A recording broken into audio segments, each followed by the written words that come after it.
श्री शिवाय नमस्तुभ्यम। हर हर महादेव। स्वागत है आप सभी का हमारे चैनल पर। आज के इस वीडियो में आप सुनेंगे वैशाख मास के कृष्ण पक्ष के प्रदोष व्रत की कथा। तो कथा सुनने से पहले आइए आपको प्रदोष के व्रत के शुभ मुहूर्त के बारे में बताते हैं। वैशाख मास के कृष्ण पक्ष का प्रदोष व्रत बुधवार 15 अप्रैल को रखा जाएगा। त्रयोदशी तिथि का प्रारंभ होगा 15 अप्रैल बुधवार की रात 12:12 पर। एक तरह से ये 14 अप्रैल की अर्धरात्रि ही होगी और त्रयोदशी तिथि का समापन होगा 15 अप्रैल बुधवार की रात्रि 10:31 पर। प्रदोष काल पूजा का शुभ मुहूर्त होगा 15 अप्रैल बुधवार की शाम 6:46 से 9:02 पर और राहु काल का समय होगा दोपहर में 12 बजे से 1:30 बजे तक। अब सुनिए बुधवार के प्रदोष व्रत की कथा। एक समय की बात है, सभी प्राणियों के हित के लिए परम पावन भागीरथी के तट पर ऋषि समाज के द्वारा विशाल गोष्ठी का आयोजन किया गया। विज्ञ महर्षियों की एकत्रित सभा में व्यास जी के परम शिष्य पुराण वेत्ता सूत जी महाराज हरि कीर्तन करते हुए पधारे।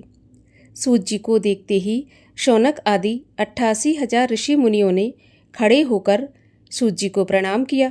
महाज्ञानी सूत जी ने भक्ति भाव से ऋषियों को हृदय से लगाया और आशीर्वाद दिया। विद्वान ऋषिगण और सभी शिष्य आसनों पर विराजमान हो गए। तब मुनिगण विनीत भाव से पूछने लगे, हे परम दयालु, कली काल में भगवान शंकर की भक्ति किस आराधना द्वारा उपलब्ध होगी? हम लोगों को बताने की कृपा कीजिए, क्योंकि कलयुग के सभी प्राणी पाप कर्म में रत रहकर वेद शास्त्रों से विमुख रहेंगे। दीन जन अनेकों संकटों से त्रस्त रहेंगे। हे मुनिवर, श्रेष्ठ कली काल में सत्कर्म की ओर किसी की रुचि नहीं होगी। जब पुण्य क्षीण हो जाएंगे तो मनुष्य की बुद्धि असत कर्मों की ओर खुद ब खुद प्रेरित होगी, जिससे दुर्विचारी पुरुष वंश सहित समाप्त हो जाएंगे। इस अखिल भूमंडल पर जो मनुष्य ज्ञानी होकर ज्ञान की शिक्षा नहीं देता, उस पर परम पिता परमेश्वर कभी प्रसन्न नहीं होते। हे महामुने, ऐसा कौन सा उत्तम व्रत है जिससे मनोवांछित फल की प्राप्ति हो? कृपा करके हमें बताइए। ऐसा सुनकर परम दयालु हृदय श्री सूत जी कहने लगे, हे श्रेष्ठ मुनियों और शौनक जी, आप धन्यवाद के पात्र हो। आपके विचार सराहनीय एवं प्रशंसनीय हैं। आप वैष्णव अग्रगण्य हैं, क्योंकि आपके हृदय में सदा परहित की भावना रहती है। इसीलिए शौनक आदि ऋषियों, सुनो, मैं उस व्रत को तुमसे कहता हूँ जिसके करने से सभी पाप नष्ट हो जाते हैं। धन वृद्धि कारक, दुख विनाशक, सुख प्राप्त कराने वाला, संतान देने वाला, मनोवांछित फल प्राप्त कराने वाला ये व्रत मैं तुम्हें सुनाता हूँ, जो किसी समय भगवान शंकर ने सती जी को सुनाया था और उनसे प्राप्त यह परम श्रेष्ठ उपदेश मेरे पूज्य पाल गुरु ने भी मुझे सुनाया था, जिसे आपको समय पाकर शुभ बेला में मैं सुनाता हूँ। तो बोलिए उमापति भगवान शंकर जी की जय। सूत जी कहने लगे, आयु, बुद्धि, स्वास्थ्य लाभ हेतु त्रयोदशी का व्रत करें। प्रातः काल स्नान करके निराहार रहकर भगवान शिव के ध्यान में मग्न हो शिव मंदिर में जाकर भगवान शंकर की पूजा करें। पूजा के पश्चात अर्धपुंड त्रिपुंड का तिलक धारण करें। बेलपत्र चढ़ाएं, धूप दीप अक्षत चढ़ाएं। ब्राह्मण को भोजन कराकर सामर्थ्य के अनुसार दक्षिणा दें। इसके पश्चात मौन व्रत धारण करें। व्रती को सत्य भाषण करना आवश्यक है। हवन और आहुति भी करनी चाहिए।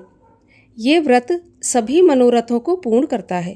हे ऋषिवरों, ये प्रदोष व्रत जो मैं आपको बता रहा हूँ, भगवान शंकर ने सती जी को और वेद व्यास मुनि ने मुझे सुनाया था। शौनक आदि ऋषि बोले, हे पूज्यवर, हे महामते, आपने यह व्रत परम गोपनीय, मंगलप्रद, कष्ट निवारक बताया है।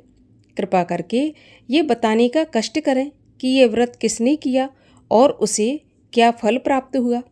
तब श्री सूत जी बोले, हे विचारवान ज्ञानियों, आप शिव के परम भक्त हैं। आपकी भक्ति देखकर मैं आपको इस व्रत की कथा सुनाता हूँ, सो ध्यानपूर्वक सुनो। प्राचीन काल की बात है। एक पुरुष का नया नया विवाह हुआ था। वह गौने के बाद दूसरी बार अपनी पत्नी को लेने के लिए अपनी ससुराल पहुंचा और उसने अपनी सास से कहा कि वह बुधवार के दिन ही अपनी पत्नी को लेकर अपने घर को जाएगा।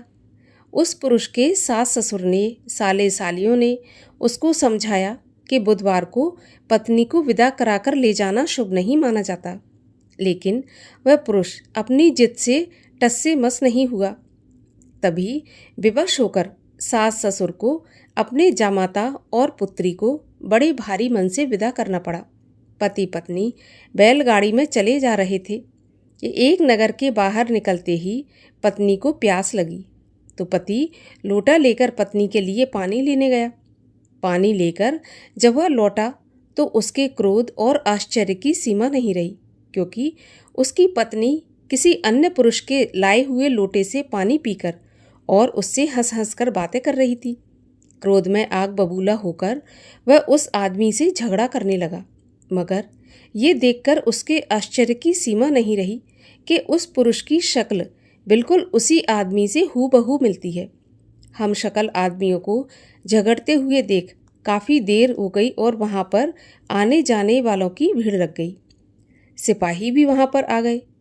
तब सिपाहियों ने स्त्री से पूछा कि इन दोनों में से कौन सा तेरा पति है, तो बेचारी वह भी असमंजस में पड़ गई, क्योंकि दोनों की शक्ल बिल्कुल एक दूसरे से मिलती थी। बीच राह में अपनी पत्नी को इस तरह लुटा देखकर उस पुरुष की आंखें भर आईं और उसने भगवान शंकर का मन ही मन ध्यान किया और भगवान शंकर से प्रार्थना करने लगा कि हे भगवान, आप मेरी और मेरी पत्नी की कैसी परीक्षा ले रहे हो। हमारी रक्षा करो भगवान। हमसे बड़ी भूल हुई जो बुधवार को पत्नी को विदा करा कर ले आया। अब कभी भविष्य में ऐसा अपराध नहीं होगा। हमें कृपा करके क्षमा कर दीजिए। उसकी ये प्रार्थना जैसे ही पूरी हुई कि जो दूसरा पुरुष था, जो उसका हम शक्ल था, वो अचानक से अंतर्ध्यान हो गया और वह पुरुष कुशलता के साथ अपनी पत्नी के साथ अपने घर पहुंच गया। उस दिन के बाद से दोनों पति पत्नी नियम पूर्वक बुधवार के प्रदोष का व्रत रखने लगे और एक सुखी जीवन व्यतीत करने लगे। बोलिए भगवान शिव शंकर महादेव की जय। और आइए अब सब मिलकर करते हैं भगवान शिव की आरती।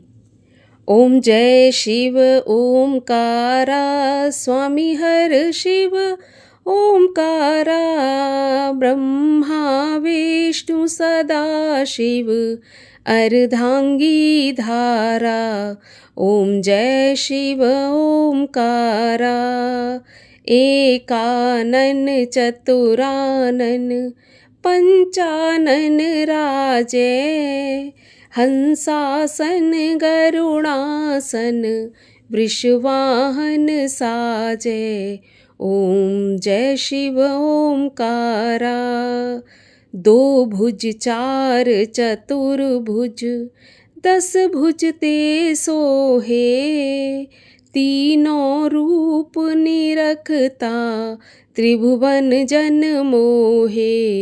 ओम जय शिव ओमकारा अक्षमाला वनमाला मुंडमाला धारी चंदन मृग मद सोहे भोले शशिधारी।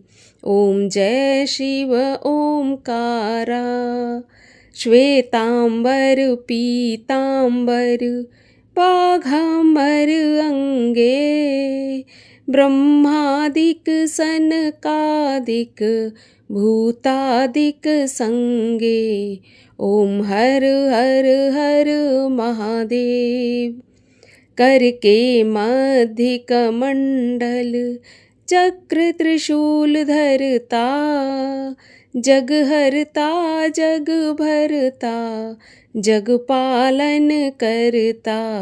ओम जय शिव ओमकारा ब्रह्मा विष्णु सदा शिव जानत अविवेका प्रणवाक्षर के मध्य ये तीनों एका। ओम जय शिव ओमकारा। त्रिगुण शिव जी की आरती जो कोई जन गावे, स्वामी प्रेम सहित गावे। कहत शिवानंद स्वामी भजत हरि हर स्वामी, मन वांछित फल पावे। ओम हर हर हर महादेव। बोलिए शिव शंकर महादेव की जय। माता पार्वती